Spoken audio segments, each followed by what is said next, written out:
E aí, você acha que a vida é um grande mistério, que todas as coisas estão ocultas e que você só sabe que nada sabe? Olá, bem-vindo a mais um vídeo aqui do meu canal, onde eu vou tentar discutir um assunto talvez atual sob a luz da Bíblia. Eu perguntei, né? Perguntei se você é dessas pessoas que acha que tudo é um mistério. Bom, vamos voltar lá para o Velho Testamento. No Velho Testamento, a gente lendo os livros do Velho Testamento, a gente encontra toda a referência à vinda de Jesus. Só que não é uma tarefa fácil, não é uma tarefa simples. Então, lá no Velho Testamento, as coisas eram muito figuradas, muitas coisas eram pré-figurativas. Então, não era muito simples entender o plano de Deus no Velho Testamento. Estava tudo lá. A gente interpretando o Velho Testamento à luz do Novo Testamento, a gente realmente verifica que está tudo lá. Mas não era uma coisa muito simples de se entender, não. Mas de fato havia a promessa da vinda de um Messias e a vinda de um Salvador, que Salvador viria através do povo hebreu, mas não era uma coisa muito simples. Entretanto, na plenitude dos tempos, no momento exato, perfeito, Jesus Cristo se manifestou aqui na terra. Ou seja, Deus se fez homem e veio então para cumprir a sua promessa. E o que Jesus veio fazer aqui? Jesus veio pagar pelo seu e pelo meu pecado, desde que nós o aceitemos. Eu vou falar um pouco mais sobre isso. Então, com a vinda de Jesus, com o seu ministério, com a formação dos apóstolos e as revelações dadas aos apóstolos, tudo mudou de figura, tudo ficou muito diferente. Então, existe um livro do Novo Testamento, que é uma carta aos Hebreus, ninguém sabe quem foi que escreveu.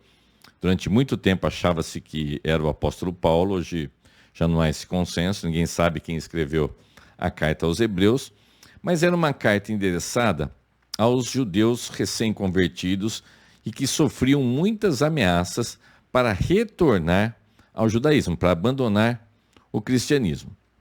Então, é um livro que mostra, foi escrito para os hebreus, para o povo hebreu, é um livro que mostra a superioridade de Cristo a todas as coisas do Velho Testamento, a todas as coisas sobrenaturais, e ele não vale só para os hebreus daquela época, é uma carta que vale, porque está na Bíblia?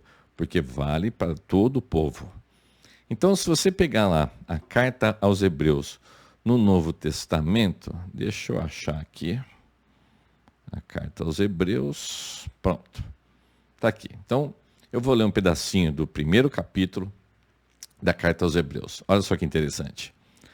Havendo Deus antigamente falado muitas vezes e de muitas maneiras aos pais pelos profetas, a nós falou-nos nesses últimos dias pelo Filho, a quem constituiu herdeiro de tudo, por quem fez também o mundo, o qual, sendo o resplendor da sua glória e a expressa imagem da sua pessoa, e sustentando todas as coisas pela palavra do seu poder, havendo feito por si mesmo a purificação dos nossos pecados, assentou-se à destra da majestade nas alturas.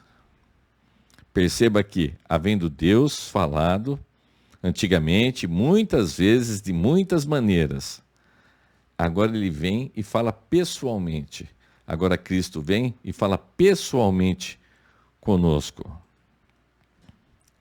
Então, todo aquele mistério, toda aquela coisa complicada, aquela coisa simbólica, aquilo se dissipa e Jesus traz, então, a revelação definitiva do plano de Deus. Então, muita gente fica recorrendo a misticismo, a coisas misteriosas, mirabolantes. Olha, no momento adequado, as coisas lhe serão reveladas e tudo mais. E na realidade Cristo veio, se revelou para as pessoas mais simples, e isso era considerado uma loucura. O apóstolo Paulo fala que o evangelho é loucura para os sábios, e Deus se manifesta de uma maneira simples, assim, ele explica de uma maneira simples. O que é essa maneira simples? Cristo veio para te salvar, Cristo veio para ser um sacrifício que cumprisse de uma vez por todas os requisitos da justiça de Deus. Porque Deus é justo, Deus é santo, e os nossos pecados, eles exigem um pagamento diante da justiça desse Deus perfeito e poderoso. O seu pecado, o meu pecado, exige um pagamento. Você e eu, nós merecemos o inferno. Isso é o que a gente merece. Mas há um pagamento. Então Cristo vem em resgate daqueles que vão invocar o seu nome, que vão se arrepender da vida que levava, vão se arrepender dos seus pecados e vão admitir que Jesus é Deus, que ele veio, que ele morreu numa cruz pelos nossos pecados e que ele ressuscitou ao terceiro dia, subiu aos céus e voltará. Você crendo nisso, você afirmando isso, você é salvo da condenação. Isso é um mistério revelado de uma forma tão simples que o mundo até hoje não consegue entender. As pessoas não conseguem, é muito difícil uma pessoa conseguir entender e aceitar isso.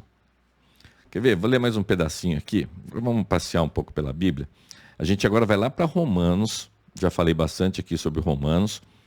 Romanos foi escrito pelo apóstolo Paulo. Ele queria fazer uma viagem até a Espanha. Então ele ia parar em Roma. Lá havia uma igreja que não era ele que tinha fundado.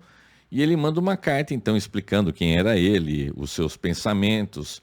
Ele explica praticamente a Bíblia inteira ali. Um bom jeito de você entender a Bíblia, o Evangelho, é lendo Romanos. E vou dar uma dica: se você colocar estudo de Romanos, Augustus Nicodemos, você vai achar um estudo maravilhoso, gigantesco, é gigantesco. Ele explica linha por linha a carta aos Romanos e você vai ter um entendimento muito legal da Bíblia. Se você busca um entendimento grande da Bíblia, do Novo e do Velho Testamento, você pode ver esse estudo de Romanos. Mas eu vou ler aqui em Romanos capítulo 16, que já é basicamente lá no finalzinho. É o apóstolo Paulo, então, falando as últimas palavras para a igreja de Roma. Olha o que ele diz. Romanos capítulo 16, versículo 25. Ora, aquele que é poderoso para vos confirmar, segundo o meu evangelho e a pregação de Jesus Cristo, conforme a revelação do mistério, guardado em silêncio desde os tempos eternos, mas agora manifesto e por meio das escrituras proféticas, segundo o mandamento do Deus eterno, dado a conhecer a todas as nações para a obediência da fé. Ao único Deus sábio seja dado toda a glória por Jesus Cristo, para todo sempre. Amém. Vê lá no 25, ó. E a pregação de Jesus Cristo, conforme a revelação do mistério guardado em silêncio. Ou seja, o mistério foi revelado. Que mistério? Nossa, eu estou falando aqui de uma maneira simples, mas, por exemplo, para o povo do Antigo Testamento, eles sabiam que um Messias viria, mas não que Jesus seria o Messias. Não sabiam também, precisando do mistério, como assim vai morrer numa cruz? Como o Messias vai morrer numa cruz? Era a forma mais humilhante, era o pior tipo de morte que existia. Eles esperavam um Messias político, que transformasse Israel, no centro do mundo, num poder militar, político e tudo mais. E aí o Salvador vem e morre numa cruz. Mas esse é o mistério que foi revelado. O mistério da cruz do Calvário. O que Cristo foi fazer ali na cruz? Como você é salvo através desse mistério aqui? Então, talvez você esteja sofrendo nesse momento à toa. Talvez você viva uma vida vazia, você viva uma vida de inquietações, sem ter motivo para isso. Deus se revelou de uma maneira simples. O evangelho é simples. O apóstolo Paulo fala que ele não ficava pregando usando de recursos filosóficos, mas que a pregação dele era simples, que ele pregava a Cristo e a Cristo crucificado. Essa é a mensagem da cruz. Jesus veio para morrer no seu lugar, para pagar os seus pecados, os meus pecados. É para todo mundo? Não, é só para aquele que recorrer a ele. E você está em tempo de recorrer, está super em tempo de recorrer. Então, não fique inventando, complicando muita coisa. Cristo bate a sua porta. Deus se apresenta, você está em tempo ainda, vai chegar o fim. O fim está chegando, eu já falei aqui várias vezes. A nossa história tem um começo, meio e fim. O fim está chegando. E, aliás, se você morreu hoje, o fim chegou. Mas o fim está chegando. E você quer ficar de fora? Vamos lá para o último livro da Bíblia, Apocalipse. Apocalipse foi escrito pelo apóstolo João. Vamos dar um pulinho ali em Apocalipse. Está bem no finalzinho de Apocalipse, no capítulo 21, que é o apóstolo João falando já do final de tudo que ele tinha visto ali. Deixa eu colocar em tela aqui para a gente. Pronto, Apocalipse capítulo 21. E vi um novo céu e uma nova terra, porque o primeiro céu e a primeira terra passaram e o mar já não existe.